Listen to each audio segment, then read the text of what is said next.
안녕하세요. 현철현답의 박현철 변호사입니다. 오늘 주제는 무엇인가요? 오늘 현답을 주실 주제는 영업비밀 누설입니다. 영업비밀이라는 게 어디까지 적용이 되고 말하기만 하면 누설이 되는 건지 잘 모르겠더라고요. 그거에 대해서 조금 설명이 필요할 것 같습니다. 네, 맞습니다. 전문가가 아니면 사실 이제 그 기준을 알기는 쉽지 않은 일이에요.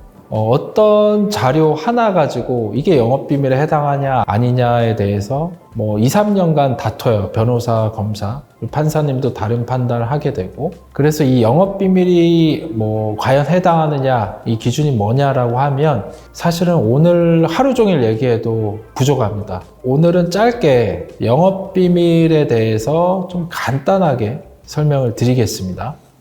우선 영업비밀성이 변화했습니다. 과거에는 자금 사정이 좋지 않은 중소기업이 영업비밀 보호를 위한 충분한 시스템을 구비하지 못해서 영업비밀로 보호받지 못한 사례가 많았기 때문에 비밀 유지에 필요한 상당한 노력을 합리적인 노력으로 완화하고자 부정경쟁 방지 및 영업비밀 보호에 관한 법률, 이하에선 부정경쟁방지법이라 하겠습니다. 이 법률이 2015년 1월 28일경 일부 개정되었습니다. 여기서 상당한 노력이나 합리적인 노력이라고 하셨는데 이 부분이 이제 좀 주관적인 부분인 것 같은데 조금 객관적인 내용을 좀 설명이 가능할까요? 객관적인 건 없어요. 상당한 노력이라는 건 정말 열심히 영업비밀로 보호했다는 거고, 합리적인 노력이라는 거는 이 회사가 자금 사정이 좋지 않은 회사인데 요 정도는 나름 합리적으로 이 회사에서 영업비밀로 보호했다,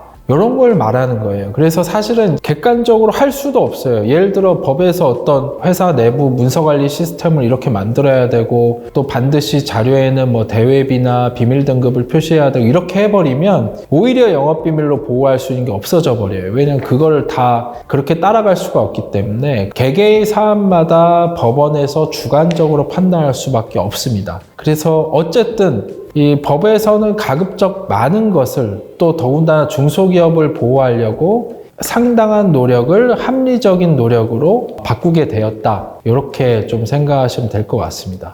이제 계속 설명을 드리면, 이 부정경쟁방지법이 2019년 1월 8일 다시 일부 개정되면서 합리적인 노력이 없더라도 비밀로 유지되었다면 영업비밀로 인정받을 수 있도록 그 인정 요건이 더욱 완화되었습니다. 결국 영업비밀의 인정 요건이 갈수록 완화되면서 그에 해당할 가능성은 매우 높아지고 있는 추세입니다. 정리하자면 영업비밀이라 함은 일반적으로 알려져 있지 아니하고 이걸 비공지성이라고 합니다. 또 독립된 경제적 가치를 가지며 이걸 경제적 유용성이라 그래요. 또 비밀로 유지된 생산 방법, 판매 방법, 기타 영업 활동에 유용한 기술상 또는 경영상의 정보, 이걸 비밀 관리성이라 합니다. 이 세 가지 요건이 있어야 됩니다.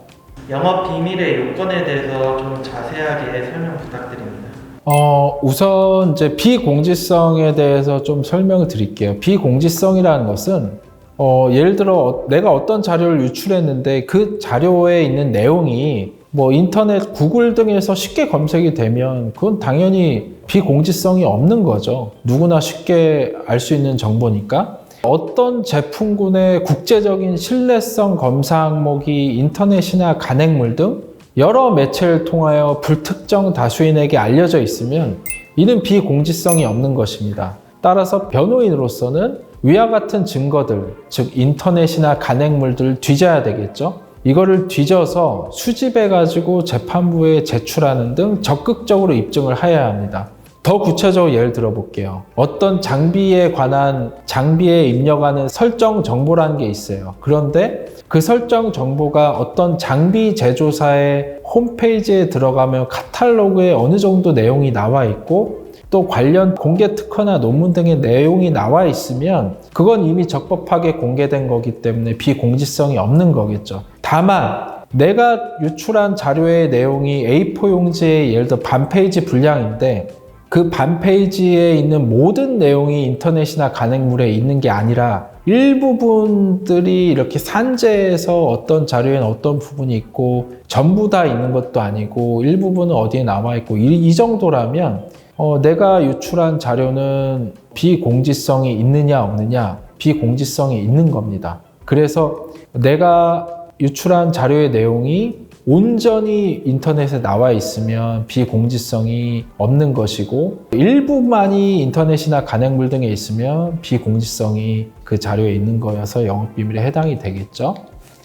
경제적 유용성에 대해서 살펴볼게요. 경제적 유용성이라는 것은 정말 순전히 어떻게 보면 법원에서 판단을 하는 건데, 비공지성도 법원에서 판단하는 건데, 이거는 판사님의 주관이 굉장히 많이 반영되는 것 같아요. 제가 봤을 때는. 그래서 독립된 경제적 가치를 가진다는 것은 정보 보유자가 정보의 사용을 통해 경쟁자에 대하여 경쟁상 이익을 얻을 수 있거나, 또는 정보의 취득이나 개발을 위해 상당한 비용이나 노력이 필요하다는 것을 말하는 바, 대개의 경우 검사와 변호인이 가장 치열하게 다투는 부분입니다.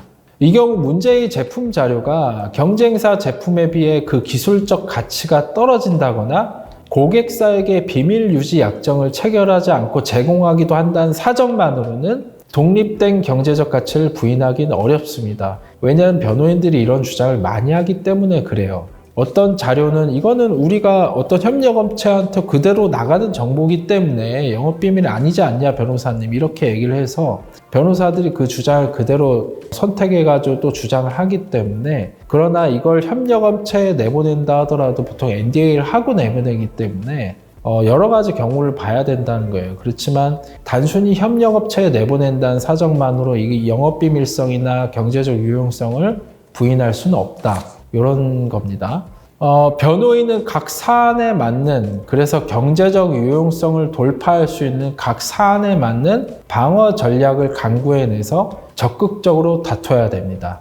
자, 마지막으로 비밀 관리성이 있는데, 이게 이제 쉽게 얘기하면 내가 어떤 회사를 근무하는데 회사와 사이에 비밀 유지 서약서를 작성했고, 그게 내가 입사할 때, 그리고 매 1년마다 비밀 유지 서약서를 작성하고, 퇴사 시에는 퇴사할 때 자료를 삭제, 폐기하고 반환한다, 이런 내용의 어떤 서약서를 작성하고, 회사에 문서 보안 등급이 있어서 어떤 모든 문서마다 보안 등급, 비밀 등급이 다 있어서 접근이나 열람에 제한이 있다든지, 이런 게 비밀로 관리가 되느냐, 이런 걸 말하는 거예요. 좀 설명을 드리면, 어느 정도 체계를 갖춘 대부분의 회사들은 직원들로부터 업무상 기밀에 대하여 재직 중 또는 퇴사 후 누설하지 않으며, 퇴직하면서도 영업비밀 및 기술적 비밀을 누설하지 않고 경쟁 관계에 있는 제3자를 위하여 사용하지 않겠다는 내용의 서약서를 제출받으나, 개개의 기술 자료에 대한 중요성이 다른 만큼 각 자료마다 비밀 등급이 다를 수밖에 없습니다. 따라서 의뢰인이 유출한 자료가 그 회사에서 어느 정도의 비밀로 취급되는지, 단순히 대외비 정도에 그치는지 등 사안에 따라 관련자 등에 대한 증인 소환을 통해 치열하게 다투어야 합니다. 회사에서 서약서를 이제 제출 받잖아요. 네. 만약에 제출을 따로 받지 않았다 하면은 비밀을 누설을 해도 상관이 없는 겁니다.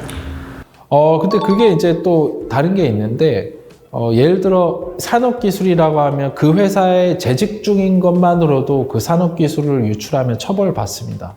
비밀 유지 의무가 있다는 거고, 영업비밀의 경우에는 대부분 비밀 유지 서약서를 작성을 해요. 만약 그게 없다고 하더라도 또 업무상 배임으로 처벌할 수 있어요. 내가 비록 회사와 사이에 비밀 유지 약정서를, 비밀 유지 서약서를 작성하지 않았다 하더라도 고용계약에 부수한 의무로서 직원은 회사의 비밀을 보호해야 할 신의칙상 의무가 있다고 해서 검사는 업무상 배임으로 기소를 할 겁니다. 어쨌든 기소가 돼요. 어떤 혐의든. 다만 이제 결국 그 자료가 영업비밀에 해당하지 않는다고 하면 그걸 아예 날려버릴 수가 있는 거겠죠. 자, 오늘은 영업비밀 누설.